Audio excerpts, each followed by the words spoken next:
News 28 मराठीमध्ये आपले स्वागत आहे। आजच्या मोठ्या बातम्यांबद्दल बोलूया। एका घरातून तब्बल 40 नागसापांची पिल्ले जिवंत पकडली, रामटेक तालुक्यात खळबळ।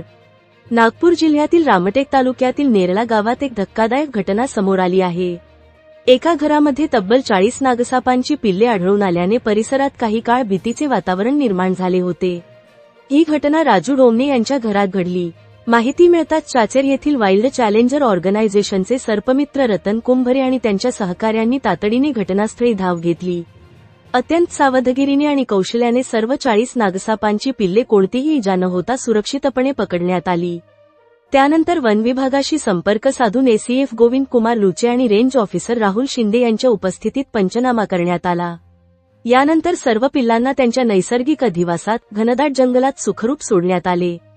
या धाडसी आणि तत्पर कारवाईमुळे नागरिकांवरील संभाव्य धोका टळला असून परिसरातील नागरिकांनी सर्पमित्रांचे कौतुक केले आहे।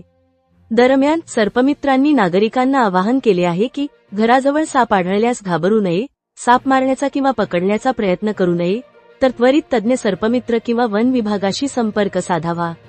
वन्यजीव संरक्षणाबाबत जनजागृतीची गरज असल्याचेही यावेळी अधोरेखित करण्यात आले। प्रतिनिधी इशिका धार्मिक, नागपूर ग्रामीण रिपोर्टर।